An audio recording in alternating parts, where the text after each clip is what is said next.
இயேசு கிறிஸ்துவில் மிகவும் பிரியமான எனதருமை சகோதர சகோதரிகளே, இந்த நாளை கடவுளுக்கு ஒப்பு கொடுத்து ஜெபிப்போம்.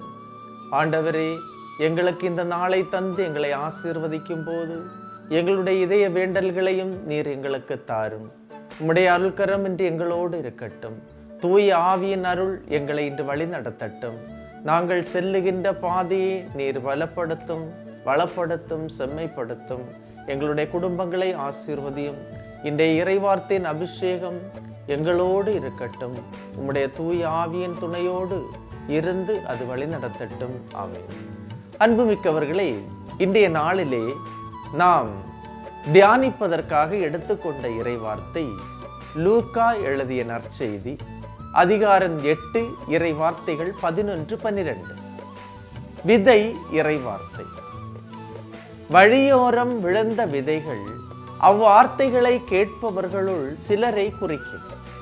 அவர்கள் நம்பி மீட்பு பெறாதவாறு அலகை வந்து அவ்வார்த்தையை அவர்கள் உள்ளத்திலிருந்து எடுத்து விடுகிறார்.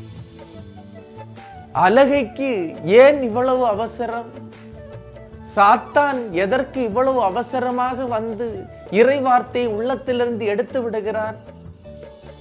இறை வார்த்தைக்கு உன்னை மீட்கின்ற சக்தி உண்டு. காரணம் என்னவென்றால், அன்புமிக்கவர்களே, இறை வார்த்தை உன்னை மீட்கும். இறை வார்த்தையால் மட்டுமே உனக்கு விடுதலை உண்டு. இறை வார்த்தை உன்னை கடவுளோடு சேர்க்கும். நீ நம்பி மீட்பு பெறாதவாறு அலகை வந்து அவ்வார்த்தையை எடுத்து விடுகிறார். பாருங்க, மீட்பு பெறாதவாறு எந்த வகையிலும் அலகை வந்து அதை தடை செய்து கொண்டே இருக்கிறது.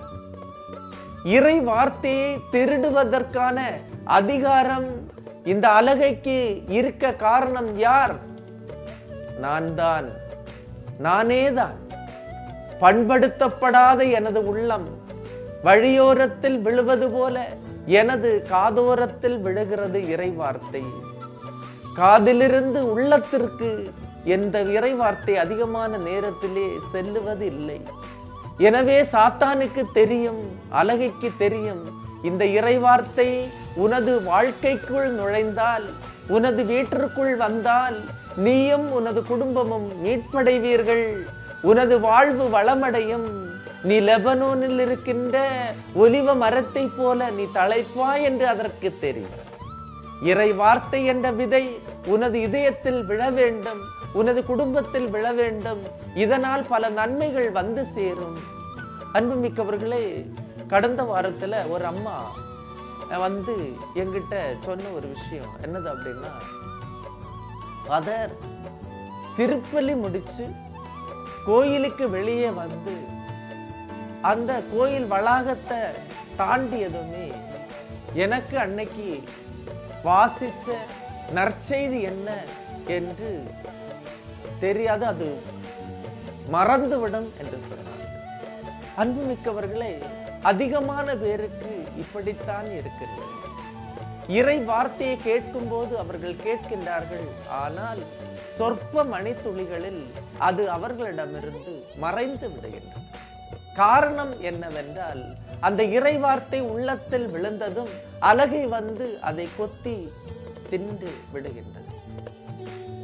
தொடர்ந்து முழந்தாள் படியிட்டு ஆவியாரிடம் கேட்கும் போது மட்டும்தான் அந்த இறை வார்த்தை இதயத்திற்குள் வரும். இதயத்தில் வந்த இறை வார்த்தை உள்ளத்தில் தங்கும்.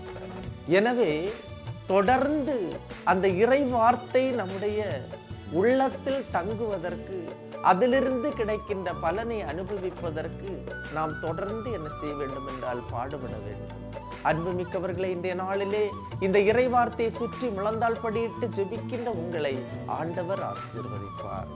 இறை வார்த்தையின் அபிஷேகம் உங்களில் நிறைய தூய ஆவியின் அருளை கொண்டு ஜெபியுங்கள். ஆண்டவர் உங்களை ஆசீர்வதிப்பார். எல்லாம் வல்ல இறைவன், தந்தை, மகன், தூய ஆவியார் உங்களையும் உங்கள் குடும்பத்தையும் நிறைவாய் ஆசீர்வதிப்பாராக. ஆமேன். இயேசுவுக்கே புகழ், இயேசுவுக்கே நன்றி. மரியே வாழ்க.